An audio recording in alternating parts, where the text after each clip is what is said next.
Descent into chaos. In November of 1918, most Germans expected that, since the war was being brought to an end before the Allies had set foot on German soil, the terms on which the peace would be based would be relatively equitable. During the previous 4 years, debate had raged over the extent of territory Germany should seek to annex after the achievement of victory. Even the official war aims of the government had included the assignment to the Reich of a substantial amount of territory in Western and Eastern Europe, and the establishment of complete German hegemony over the continent. Pressure groups on the right went much further. Given the extent of what Germans had expected to gain in the event of victory, it might have been expected that they would have realized what they stood to lose in the event of defeat. But no one was prepared for the peace terms to which Germany was forced to agree in the armistice of the 11th of November, 1918. All German troops were forced to withdraw east of the Rhine. The German fleet was to be surrendered to the Allies. Vast amounts of military equipment had to be handed over. The Treaty of Brest-Litovsk had to be repudiated, and the German high seas fleet had to be surrendered to the Allies along with all the German submarines. In the meantime, to ensure compliance, the Allies maintained their economic blockade of Germany, worsening an already dire food supply situation. They did not abandon it until July the following year. East of the Rhine. What is the Rhine? What does that mean? The river, the big river, close to the German-French border. These provisions were almost universally felt in Germany as an unjustified national humiliation. Resentment was hugely increased by the actions taken, above all by the French, to enforce them.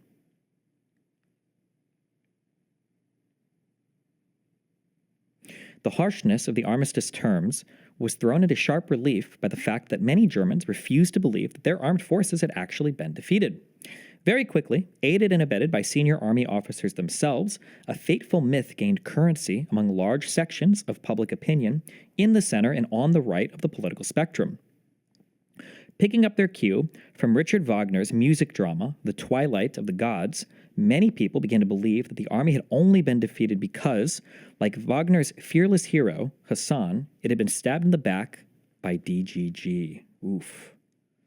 Like Wagner's fearless hero, Siegfried, it had been stabbed in the back by its enemies at home.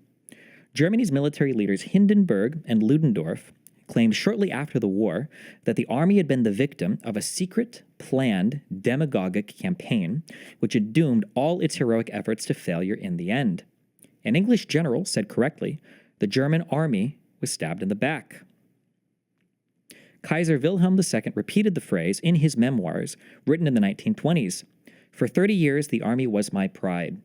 For it I lived, upon it I labored, and now, after 4.5 brilliant years of war with unprecedented victories, it was forced to collapse by the stab in the back from the dagger of the revolutionist at the very moment when peace was within reach. Even the Social Democrats contributed to this comforting legend.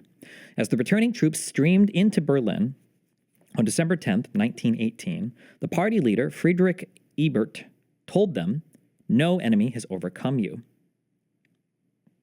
What was the rationale, or why was this hidden so much, how badly they were doing? Hold on, let me revisit this. Or maybe they go into this more in the future. I understand they did well on the Eastern Front. They crushed them, and then they moved to the Western Front, and then America...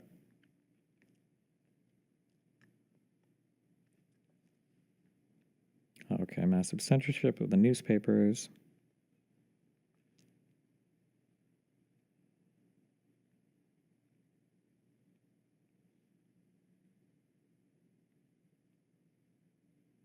And I guess because they never fought in Germany proper. Yeah, okay, damn.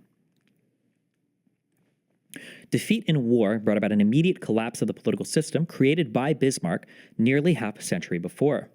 After the Russian Revolution of February 1917 had hastened Tsarist despotism to its end, Woodrow Wilson and the Western Allies had begun to proclaim that the war's principal aim was to make the world safe for democracy. Once Ludendorff and the Reich leadership concluded that the war was irremediably lost,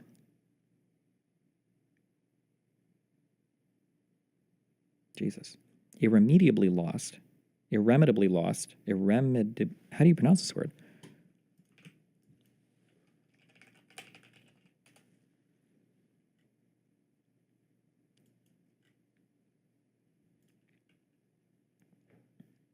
Irremediable. Irremediably? Okay.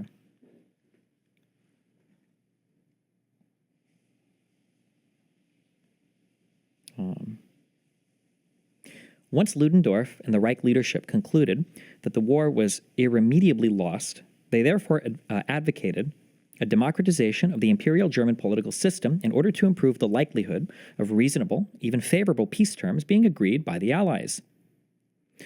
As a far from incidental byproduct, Ludendorff also reckoned that if the terms were not so acceptable to the German people, the burden of agreeing to them would thereby be placed on Germany's democratic politicians rather than on the Kaiser or the army leadership. A new government was formed under the liberal Prince Max of Baden, but it proved unable to control the navy, whose officers attempted to put to sea in a bid to salvage their honor by going down fighting in a last hopeless battle against the British fleet. Not surprisingly, the sailors mutinied. Within a few days, the uprisings had spread to the civilian population, and the Kaiser and all the princes, from the King of Bavaria to the Grand Duke of Baden, were forced to abdicate. The army simply melted away as the armistice of November 11th was concluded, and the democratic parties were left, as Ludendorff had intended, to negotiate, if negotiate was the word, the terms of the Treaty of Versailles. As a result of the treaty, Germany lost a tenth of its population and 13% of its territory, including Alsace-Lorraine. That was it, right? Alsace-Lorraine, ceded back to France after nearly half a century under German rule, along with the border territories of Eupen, Malmedy, and Moresnet.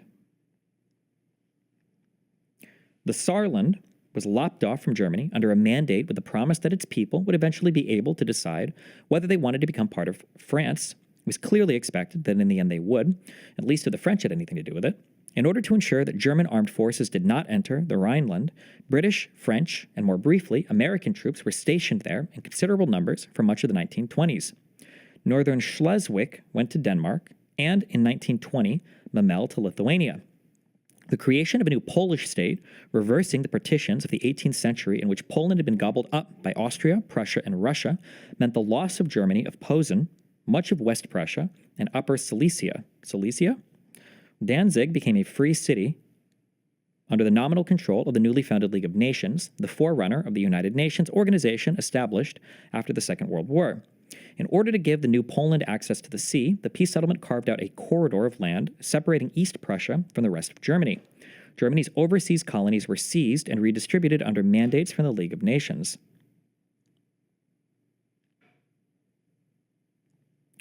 Just as significant, and just as much of a shock, was the refusal of the victorious powers to allow the union of Germany and German-speaking Austria, which would have meant the fulfillment of the radical dreams of 1848.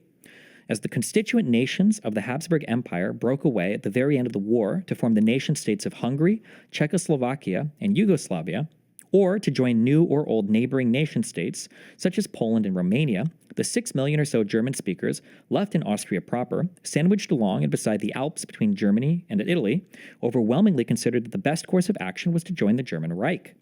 Almost nobody considered Rump Austria to be either politically or economically viable.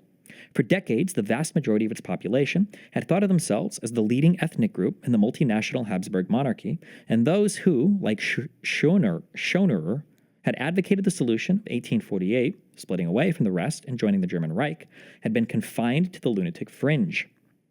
Now, however, Austria was suddenly cut off from the hinterlands, above all in Hungary, in which it had formerly been so dependent economically. It was saddled with the capital city, Vienna, whose population, swollen by suddenly redundant Habsburg bureaucrats and military administrators, constituted over a third of the total living in the new state.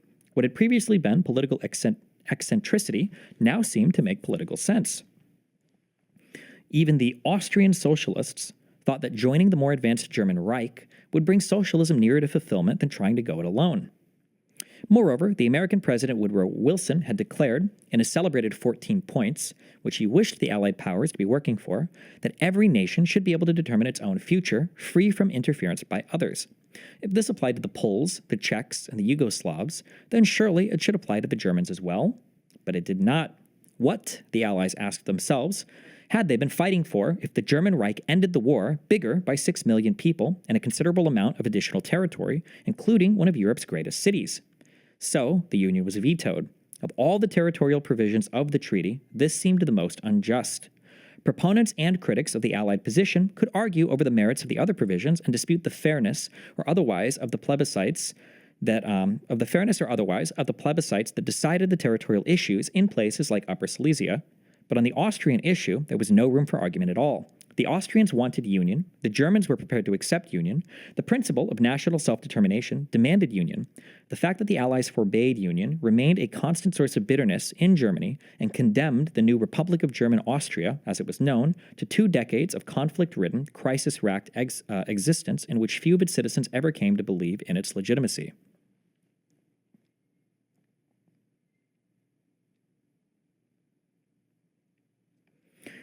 Ooh, damn, got Ducker Seed there.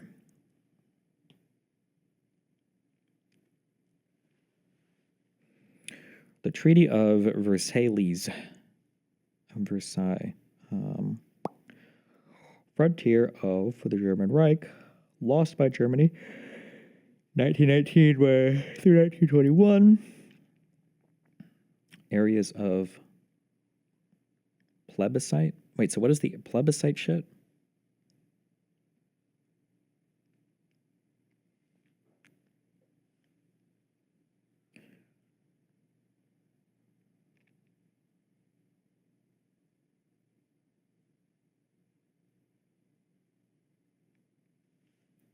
A referendum. They get to vote to decide where they go. Gotcha.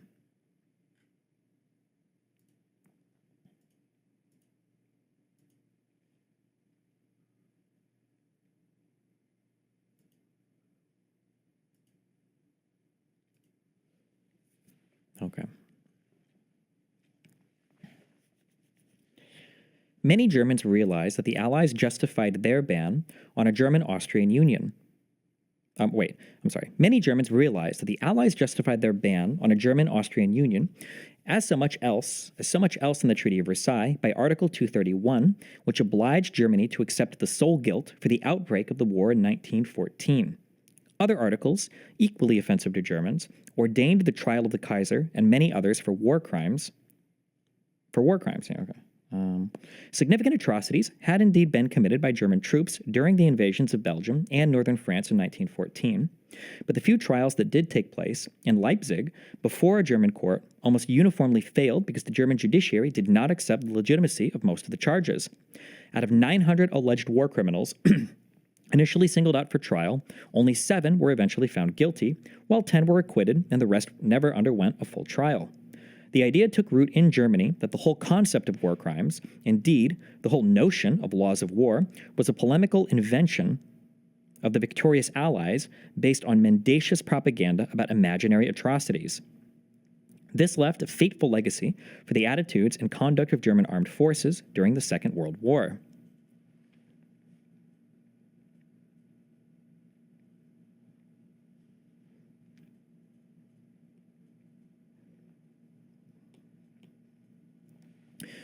The real purpose of Article 231, however, was to legitimize the imposition by the Allies of punitive financial reparations on Germany in order to compensate the French and the Belgians, in particular, for the damage caused by 4¼ years of German occupation.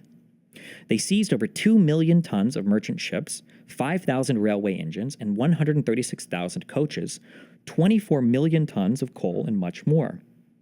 136,000 coaches? What the fuck? Were the Olympics that important? Financial reparations were to be paid in gold over a number of years stretching far into the future, just in case this did not prevent Germany from financing a reconstruction of its armed might. The treaty also obliged the army to be restricted to a maximum strength of 100,000 and banned the use of tanks, heavy artillery, and conscription.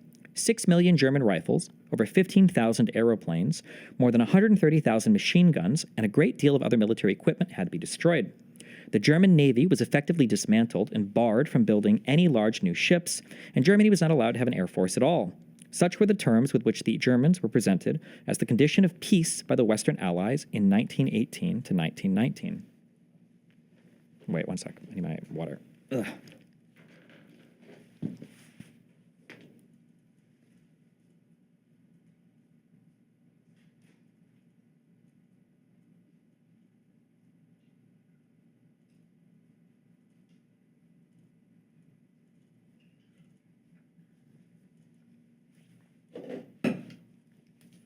Wait, I don't need my headphones. What the fuck?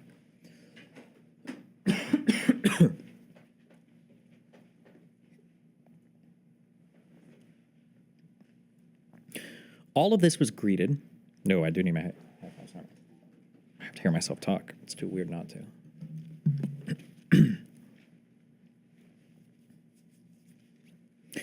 All of this was greeted with incredulous horror by the majority of Germans. The sense of outrage and disbelief that swept through the German upper and middle classes like a shockwave was almost universal and had a massive impact on many working class supporters of the moderate Social Democrats as well. Germany's international strength and prestige had been on an upward course since unification in 1871, so most Germans felt, and now, suddenly, Germany had been brutally expelled from the ranks of the great powers and covered in what they considered to be an undeserved shame.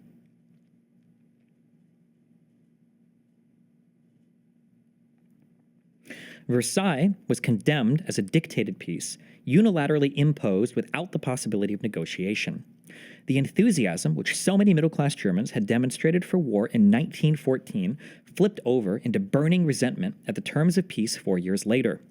In fact, the peace settlement created new opportunities for German foreign policy in East Central Europe, where the once mighty Habsburg and Romanov empires had been replaced by a squabbling congeries of small and unstable states such as Austria, Czechoslovakia, Hungary, Poland, Romania, and Yugoslavia. The treaty's territorial provisions were mild compared with what Germany would have imposed on the rest of Europe in the event of victory, as the program drawn up by the German Chancellor, Bethmann Hollweg, in September of 1914 had clearly indicated in principle, and the Treaty of Brest-Litovsk, concluded with the defeated Russians in the spring of 1918, had graphically demonstrated in practice.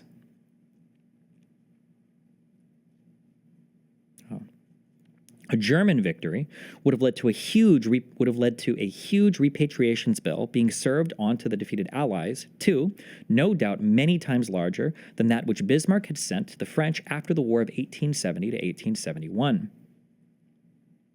The reparations bill that Germany actually did have to pay from 1919 onwards were not beyond the country's resources to meet, and not unreasonable given the wanton destruction visited upon Belgium and France by the occupying German armies. In many ways, the peace settlement of 1918 to 19 was a brave attempt at marrying principle and pragmatism in a dramatically altered world. In other circumstances, it might have stood a chance of success, but not in the circumstances of 1919, when almost any peace terms would have been condemned by German nationalists who felt that they had been unjustly cheated of victory. The lengthy Allied military occupation of parts of Western Germany along the Rhine Valley from the end of the war until almost the end of the 1920s also aroused widespread resentment and intensified German nationalism in the areas affected. One Social Democrat, born in 1888 and previously a pacifist, reported later, "I came to feel the rifle butt of the French became patriotic again." I came to feel the rifle butt of the French and became patriotic again. Although the British and the Americans stationed troops in a large area of the Rhineland, it was the French, both there and in the Saar, who aroused the most resentment. Particular outrage was caused by their banning of German patriotic songs and festivals, their encouragement of separatist movements in the area, and their outlawing of radical nationalist groups. A miner in the Saarland alleged that the state mines' new French owners expressed their Germanophobia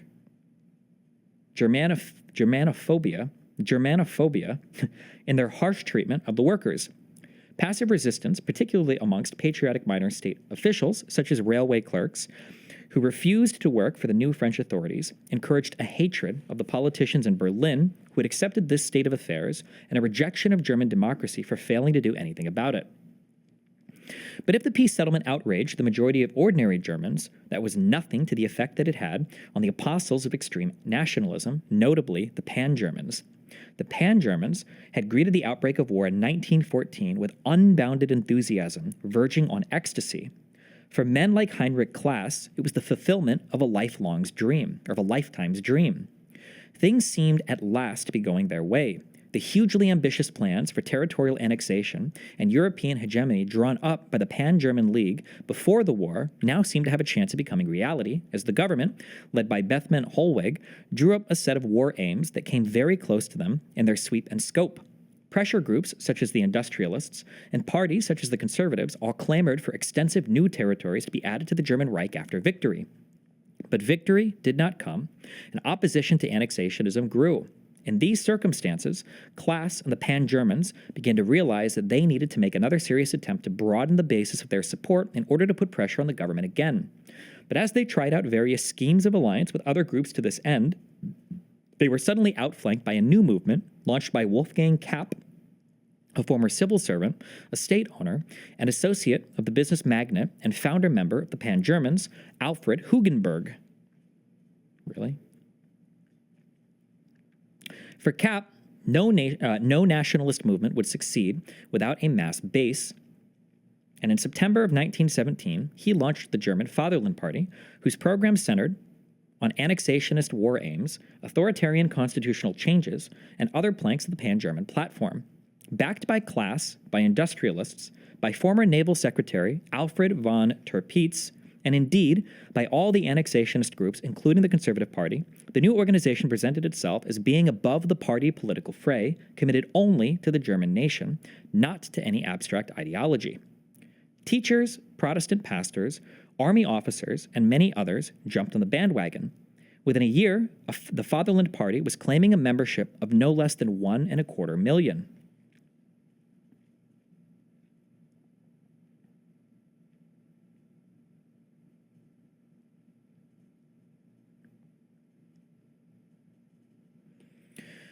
But all was not quite as it seemed. For a start, the membership figures were inflated by a lot of double counting of people who were enrolled both as individuals and as members of constituent organizations, so that the true number of people who belonged was no more than 445,000, according to an internal memorandum of September 1918. And then, class and the Pan-Germans were quickly pushed aside because the leadership thought their association would deter potential supporters from less extreme parts of the political spectrum. The Fatherland Party ran into a great deal of opposition from liberals and encountered massive suspicion from the government, who banned officers and troops from joining and told civil servants they were not to help it in any way. The party's ambition to recruit the working class was frustrated both by the Social Democrats, who leveled withering criticism at its divisive ideology, and from the war-wounded, whose attendance, by invitation, at a Fatherland Party meeting in Berlin in January of 1918 led to angry exchanges with the speakers and resulted in the super-patriots in the audience throwing them out of the meeting and the police being called in to break up the fighting. All of this pointed to the fact that the Fatherland Party was in effect another version of previous ultra-nationalist movements, even more dominated than they were by middle-class notables. It did nothing new to win working-class support. It did not have any working-class speakers, and for all its demagogy, it entirely lacked the common touch. It stayed firmly within the boundaries of respectable politics, eschewed violence, and revealed, more than anything else, the bankruptcy of conventional Pan-German political ambitions, a bankruptcy confirmed when the Pan-German League proved unable to cope with the new political world of post-war Germany and fell into sectarian obscurity after 1918.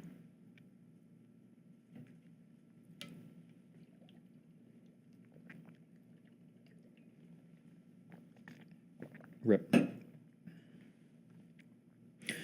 What transformed the extreme nationalist scene was not the war itself, but the experience of defeat, revolution, and armed conflict at the war's end.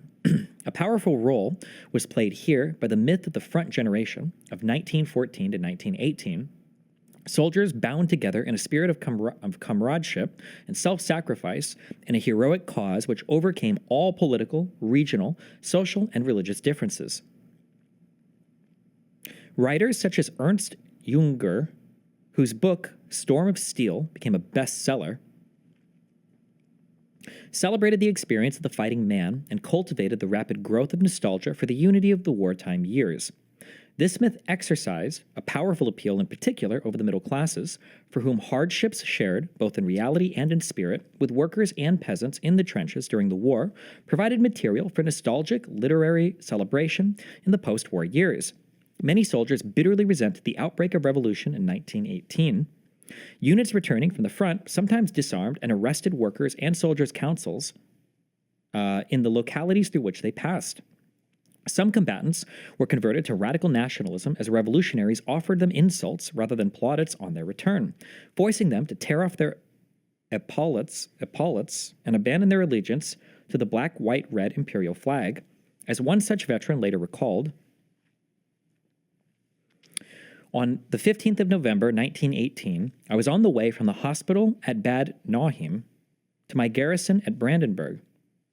As I was limping along with the aid of my cane at the Potsdam station in Berlin, a band of uniformed men, sporting red armbands, stopped me and demanded that I surrender my epaulets and insignia.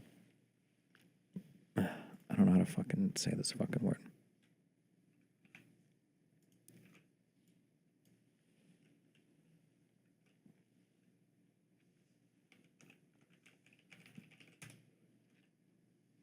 Epaulet. Epaulets. Okay. Surrender my epaulets and insignia.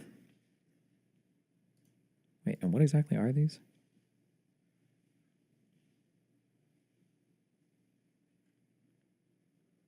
An ornamental shoulder piece or on an item of clothing, especially on the coat or jacket of a military uniform. Okay. Epaulets. Why don't we have DGG epaulets? I raised my stick in reply, but my rebellion was soon overcome. I was thrown down, and only the intervention of a railroad official saved me from my humiliating position. Hate flamed in me against the November criminals from that moment. As soon as my health improved somewhat, I joined forces with the groups devoted to the overthrow of the rebellion. What? Where'd you go? Get out from back there. You don't need to be back there, ever. You don't ever need to be back there. No, never. Other soldiers experienced an ignominious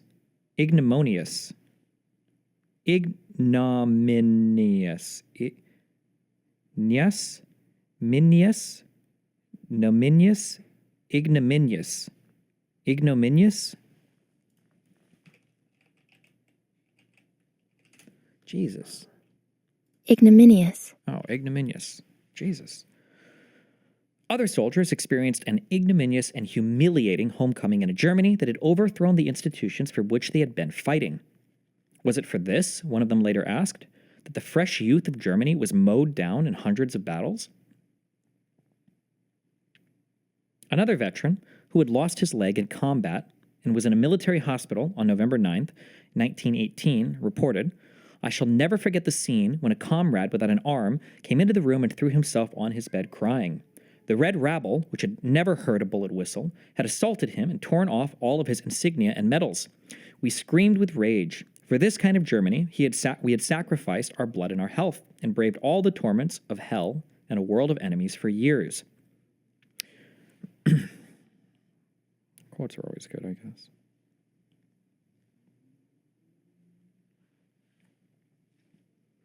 Who had betrayed us? Another asked. What? Don't be back there. You're going to do evil things. I know that's what you want to do. I hear you. Come. What do you want from me? I don't have anything for you. Hi. Such feelings were not universal among the troops, and the experience of defeat did not turn all the veterans into political cannon fodder for the extreme right. Large numbers of troops had deserted at the end of the war, faced with the overwhelming force of their allied opponents, and showed no desire to continue fighting. Millions of working-class soldiers went back to their previous political milieu among the Social Democrats or gravitated towards the Communists.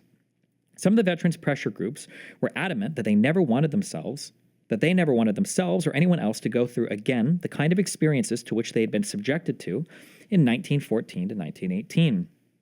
Yet, in the end, ex-soldiers and their resentments did play a crucial part in fostering a climate of violence and discontent after the war was over, and the shock of adjusting to peacetime conditions pushed many towards the far right. Is there really no way... I feel like on Kindle you can't... Like, is this changing the one over here? Oh, okay, that worked. Fuck you. Never mind. Those who were already politically socialized into conservative and nationalist traditions found their views radicalized in the new political context of the 1920s. On the left, too, a new willingness to use violence was conditioned by the experience, real or vicarious, of the war. As distance grew from the war, so the myth of the front generation generated a widespread feeling that the veterans who had sacrificed so much for the nation during the war deserved far better treatment than they actually got, a feeling naturally shared by many veterans themselves. The most important of the veterans' associations fully shared these resentments and campaigned vigorously for a return to the old imperial system under which they had fought. Known as the Steel Helmets League of Front Soldiers, it was founded on November 13, 1918, by Franz Seldy, the owner of a small soda water factory in Magdeburg.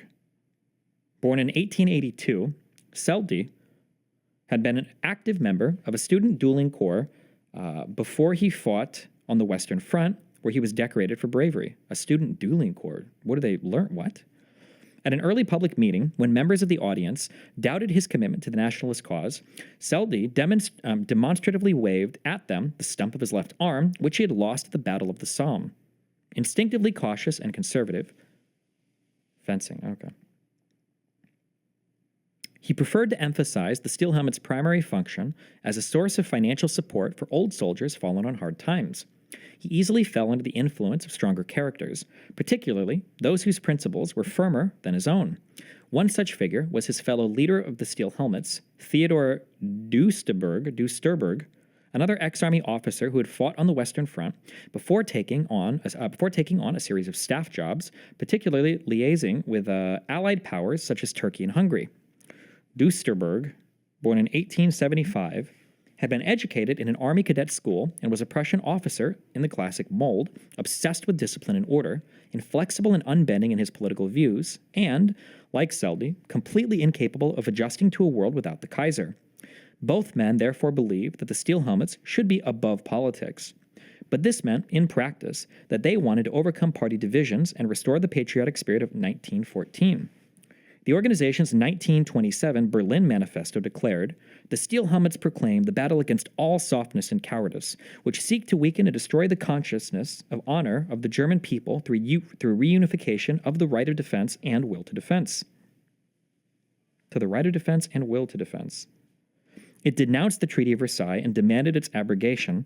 It wanted the restoration of the black-white-red national flag of the Bismarckian Reich, and it ascribed the economic problems of Germany to the deficiency in living space and the territory in which to work. In order to implement this program, strong leadership was necessary. The spirit of comradeship born in the war had to provide the basis for a national unity that would overcome present party differences. By the mid-1920s, the Steel Helmets boasted some 300,000 members. They were a formidable and decidedly militaristic presence on the streets when they held their marches and rallies. In 1927, indeed, no fewer than 132,000 members in military uniforms took part in a march passed in Berlin as a demonstration of their loyalty to the old order. Hi, what are you doing? Oh.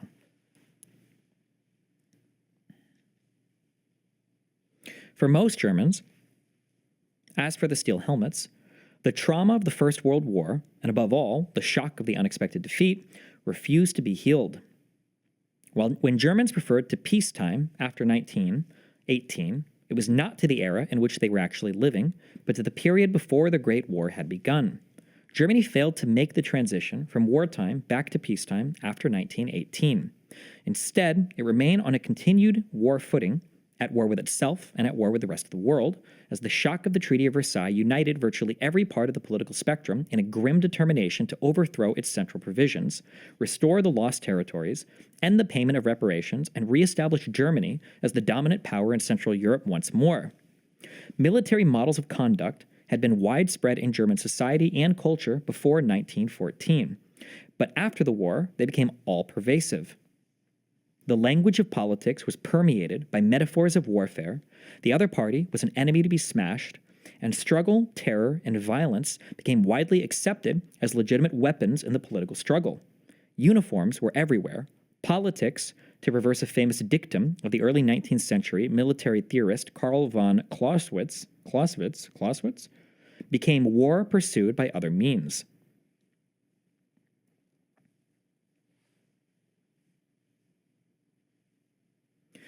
The First World War legitimized violence to a degree that not even Bismarck's wars of unification in 1864 to 1870 had been able to do. Before the war, Germans, even of widely differing and bitterly opposed political beliefs, had been able to discuss their differences without resorting to violence. After 1918, however, things were entirely different. The changed climate could already be observed in parliamentary proceedings. These had remained relatively decorous under the Empire, but after 1918, they degenerated all too often into unseemly shouting matches, with each side showing open contempt for the other, and the chair unable to keep order. Far worse, however, was the situation on the streets, where all sides organized armed squads of thugs, fights and brawls became commonplace, and beatings up and assassinations were widely used. Those who carried out these acts of violence were not only former soldiers, but also included men in their late teens and 20s who had been too young to fight in the war themselves, and for whom civil violence became a way of legitimizing themselves in the face of the powerful myth of the older generation of front soldiers. Not untypical was the experience of the young Raimund Pretzel, child of a well-to-do senior civil servant, who remembered later that he and his school friends played war games all the time from 1914 to 1918, followed battle reports with avid interest, and with his entire generation,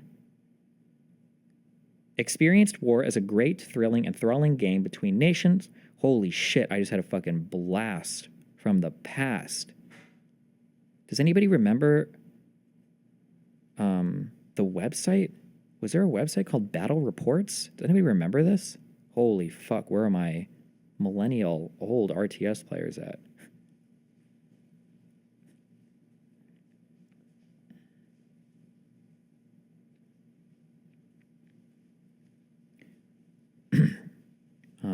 Don't worry about it. And with his entire generation, experienced war as a great, thrilling, and enthralling game between nations, which provided far more excitement and emotional satisfaction than anything peace could offer. And that, he added in the 1930s, has now become the underlying vision of Nazism. War, armed conflict, violence, and death were often for them abstract concepts, killing something that they had read about and had processed in their adolescent minds under the and processed in their adolescent minds under the influence of a propaganda that presented it as a heroic, necessary, patriotic act.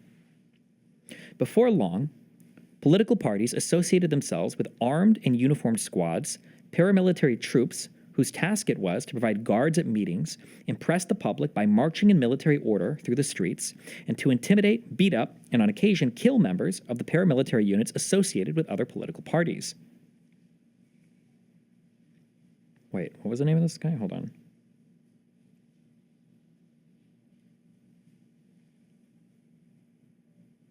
Just this one guy. Okay, for long political groups. Okay, never mind. This isn't about his group in particular. Just that was the name. Okay.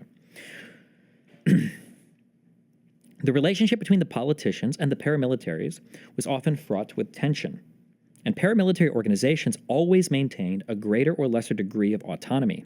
Still, their political coloring was usually clear enough. The steel helmets, ostensibly just a veterans association, left no doubt about their paramilitary functions when they paraded through the streets or engaged in brawls with rival groups. Their affinities with the hard right became closer from the middle of the 1920s when they took a more radical stance, banning Jews from membership, despite the fact that the organization was intended to provide for all ex-front soldiers, and there were plenty of Jewish veterans who needed its support as much as anyone else did. The nationalists also founded their own fighting leagues, which they had a better chance of bending to their purpose than they did with the confused and divided steel helmets. In 1924, the Social Democrats took a leading part in founding the Reich's banner, black, red, gold, signifying their allegiance to the Republic by incorporating the colors of its flag into their title, though in alliance with the far more ambivalent concept of the Reich, and the communists set up the Red Front Fighters League, where the term Red Front itself was a telling incorporation of a military metaphor into the political struggle. On the far right, there were other, smaller combat leagues, shading off into illegal conspiratorial groups, such as the organization Escherich, closely associated with the steel helmets, and the organization Consul, which belonged to a murky world of political assassination and revenge killings.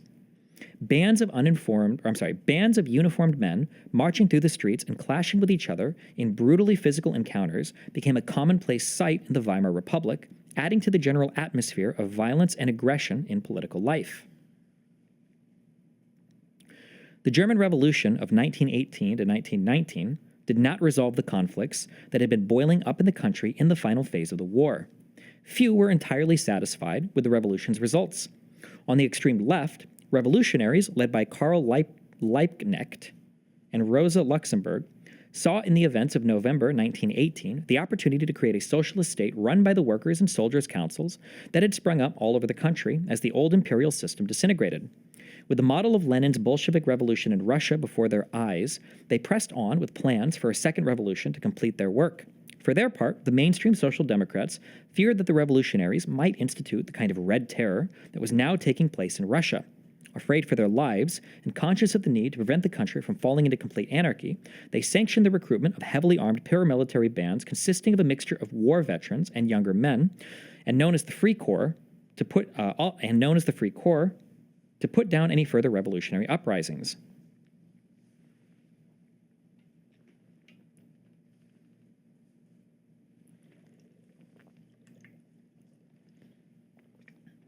Liebknecht.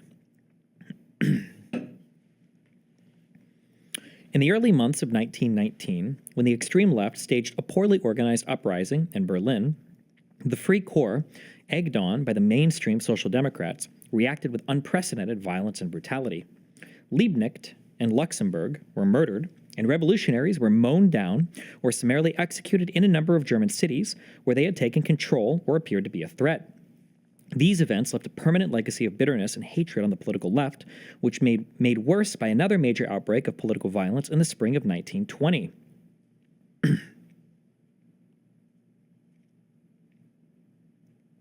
A Red Army of Workers, initially formed by left-wing Social Democrats and Communists to defend civil liberties in the industrial region of the Ruhr in the face of an attempted right-wing coup in Berlin, began to advance more radical political demands. Once the attempted coup had been defeated by a general strike, the Red Army was put down by Free Corps units, backed by the mainstream Social Democrats, and supported by the regular army in what amounted in effect to a regional civil war.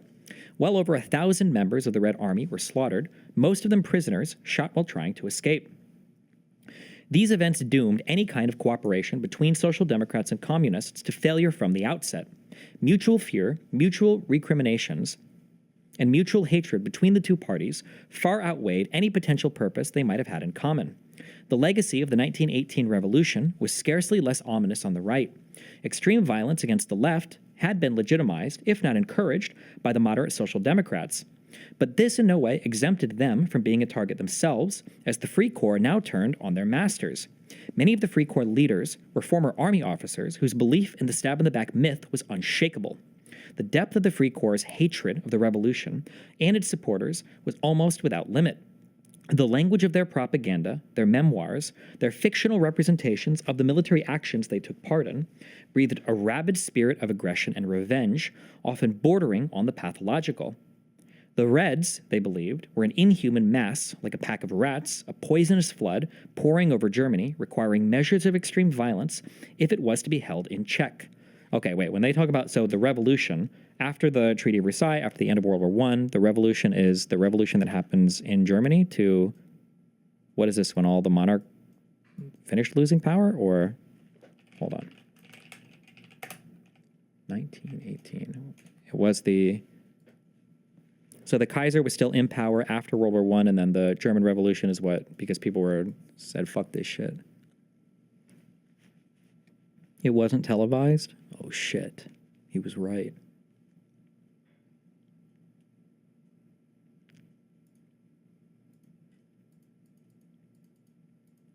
Okay, gotcha. All right.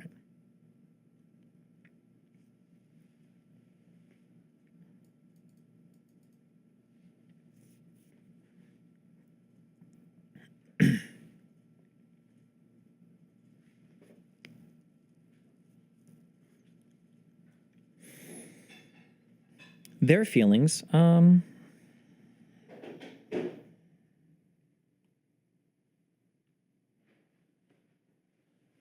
their feelings were shared to a greater or lesser extent by large numbers of regular officers and by the vast majority of right-wing politicians.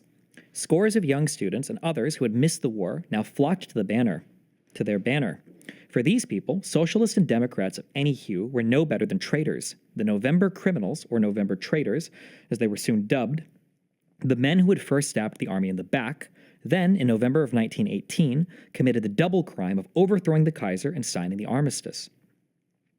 For some Democratic politicians, indeed, signing the Treaty of Versailles was tantamount to signing their own death warrant, as Free Corps members formed secret assassination squads to root out and kill those who they regarded as traitors to the nation, including the Democratic politician Walther Rathenau, the leading socialist Hugo Haas, and the prominent Center Party deputy Matthias Erzberger.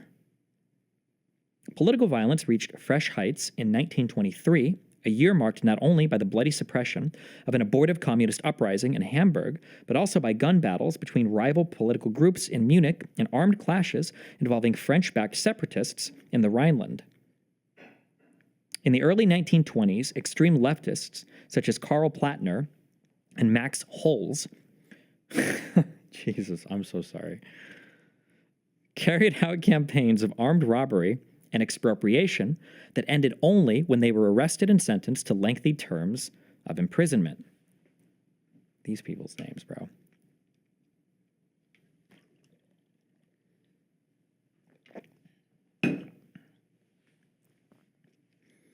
It was in this atmosphere of national trauma, political extremism, violent conflict, and revolutionary upheaval that Nazism was born.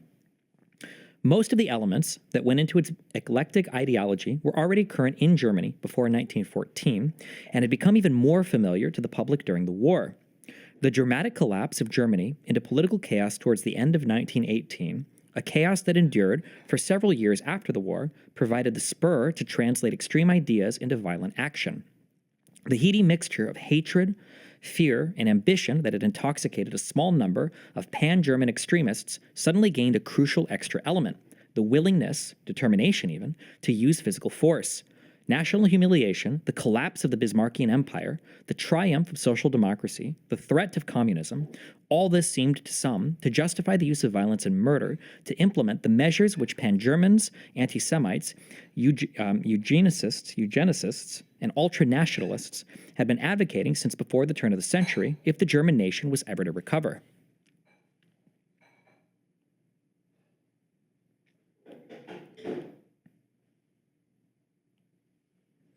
Yet such ideas still remained those of a minority even after 1918, and the use of physical force to put them into effect was still confined to a tiny extremist fringe. German society and politics were polarized into extremes by the collapse of 1918 to 1919, not converted to a general enthusiasm for extreme nationalism. And crucially, the center ground of politics was still occupied by people and parties committed to the creation of a stable, functioning parliamentary democracy, to social reform, to cultural freedom, and to economic opportunity for all. The collapse of the Wilhelmine Reich was their chance to, and they seized it willingly. Before ultranationalism could break out into the political mainstream, it had to smash the barriers created by Germany's first democracy, the Weimar Republic.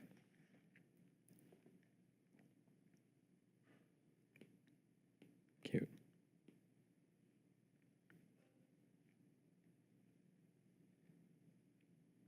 Wow, I think this is the real chapter 2 next. The failure of democracy.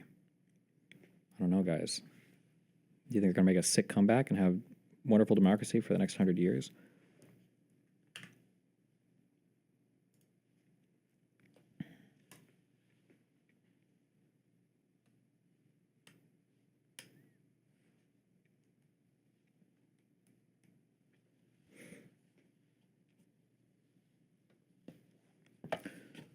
Wait, Rob, link a story. Some federal employees who accepted Trump's buyout offer are now being notified that their buyout has been denied and they are being terminated instead.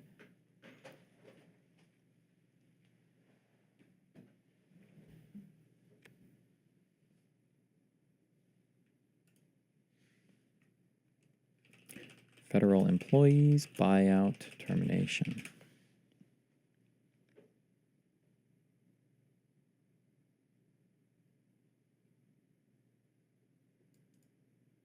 The federal employee red wedding. Jesus.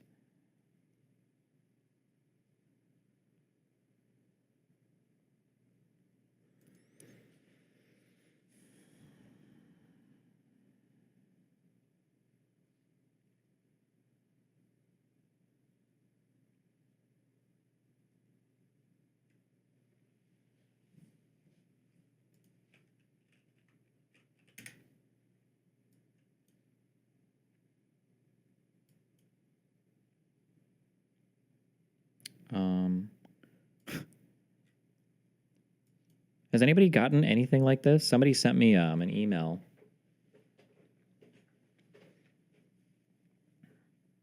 I don't know if you know or even care, but just proof this stuff is already affecting people in my state. And he lives in Alabama. This is from Huntsville Utilities. Dear customer, this letter informs you that your above referenced utility account has been debited for $100.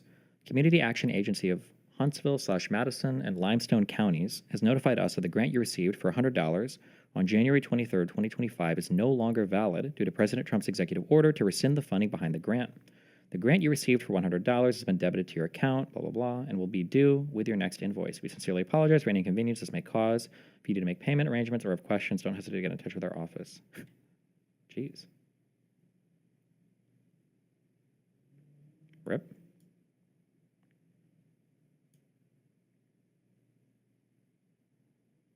Damn, imagine you're naming Max Holes. This guy.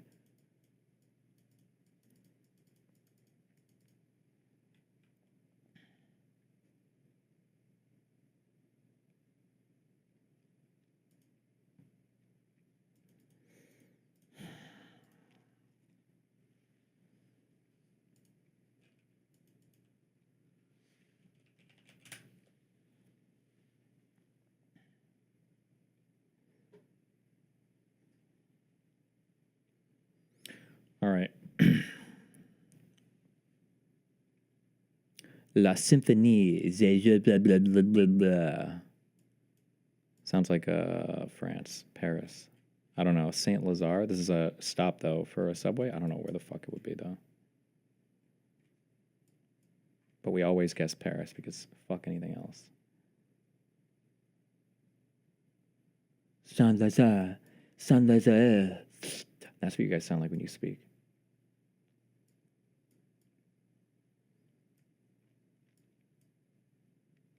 Holy shit, Versailles. How the fuck did Germany get all the way over there? What the fuck? Or that's where they signed the treaty. That's why it was so bad, because the Germans couldn't get there in time to negotiate. That's what Trump's trying to do to Ukraine. What am I even scrolling and looking for? I'm never, ever, ever finding this stuff. Okay, fuck it. Somewhere in Paris, up here. A symphony.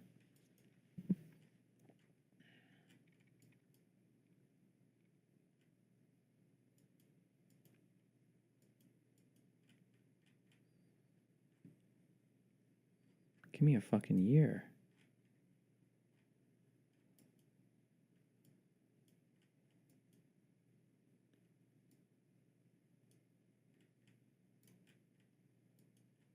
Ooh, I got it. We're gonna go with 65. 6. Go. Good luck. Fuck me. 75. People waiting on the platform at Saint Lazare Station in Paris's metro system. 75. Come on.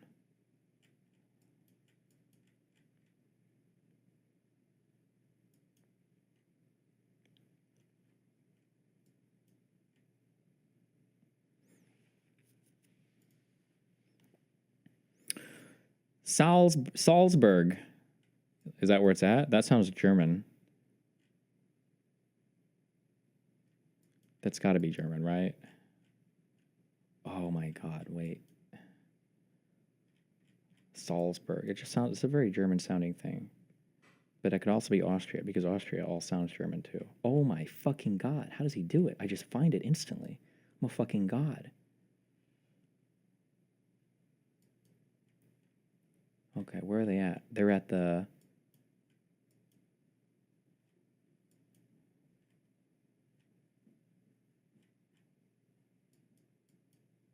I don't know where the fuck they are. Can I get a year on something, please?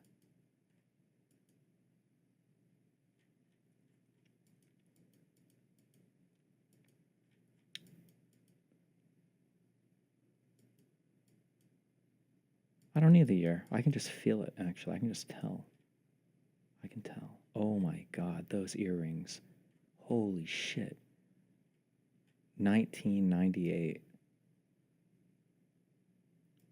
in the Salzburg Arena, in the giant Salzburg Stadium of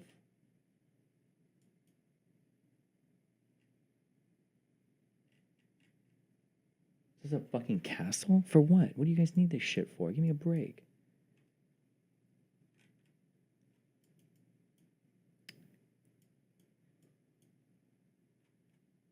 Just give me a big circle somewhere. God damn it. Show me a circle. Give me a big... No. Or it wouldn't even be a circle. It would be like a...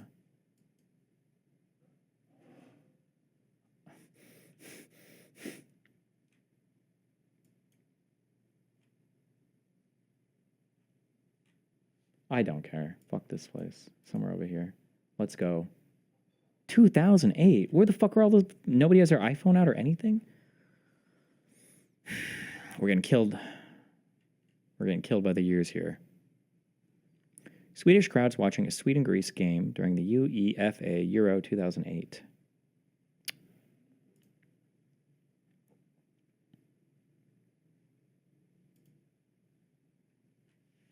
Irish sweepstake.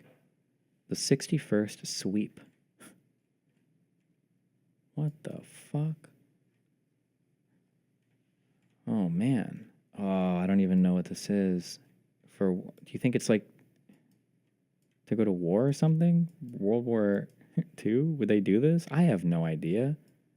These people are old as fuck, though. Maybe it's for eugenics.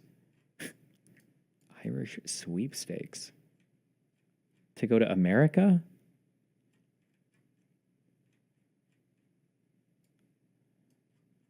I have absolutely no fucking idea. They're in Dublin. Give me a year. They're dubing it up.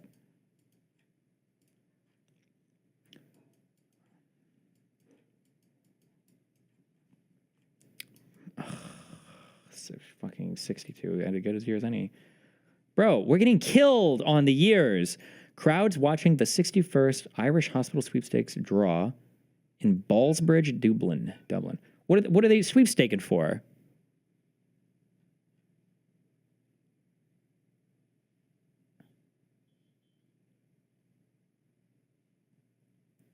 Ballsbridge? Come on, seriously? Potato washer? Shut the fuck up. Oh, Brerondenberg. Okay. Forsakringar. This looks so fucking Nordic to me. Oh, cool. You make it black and white, so I can't tell the fucking flag. I feel like I've seen this picture before. Like, I feel like No, I just saw a bunch of fucking flags. I don't fucking know what this shit is. Record store. God, fuck. Is this Danish? The stupid fucking big kingdom shit?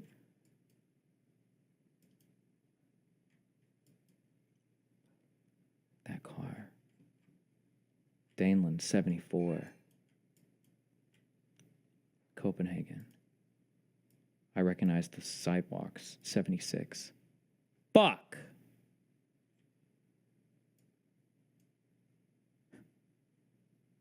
A street scene in 80s Stockholm. What is the big crown for? Why do I feel like I recognize the big crown? Maybe I just saw it in Sweden a bunch.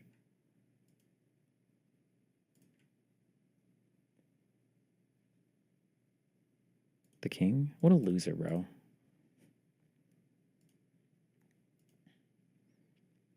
Okay. Let's get a good 9 point. Oh, no, bro. Don't do this to me. Oh, fuck me. It's like some fucking colony bullshit. I don't know what the fuck this is. I'm fucked. Where is this guy going? Is she dead? Is that why they got a big picture of her?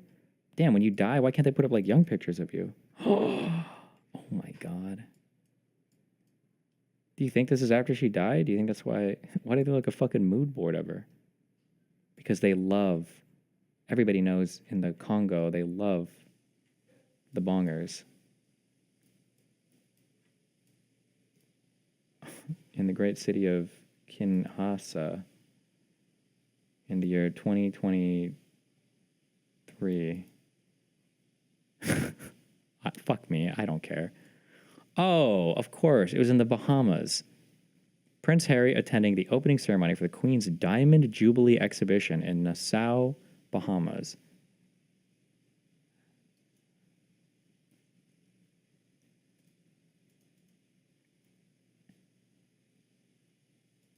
Look, it says Congo back there. That was a bait. That was a bait. It was congratulations? No, shut the fuck up.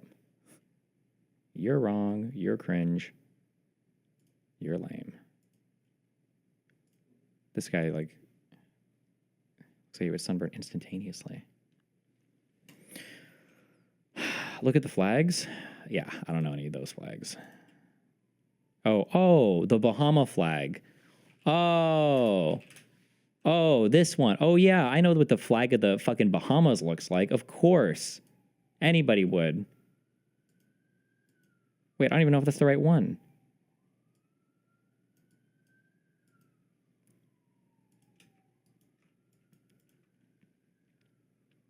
The only way you would know that is if you're a fucking pedophile. That's right, I said it. Diddy GG. Hassan was right about you guys.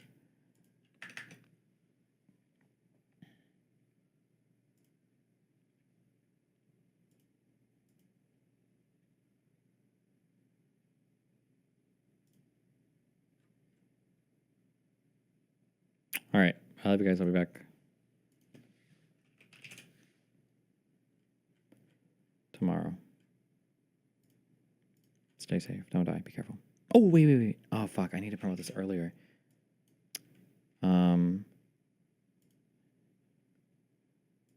Actually, no, I don't want the dirty Europeans to be here. I'm doing an event with Peter Boghossian, and I think they need people for the audience to like ask questions or debate or something. I don't know. Here you go. If you want to be part of it.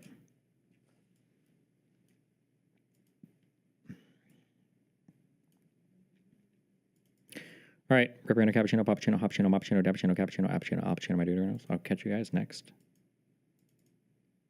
Streamerino. Be careful.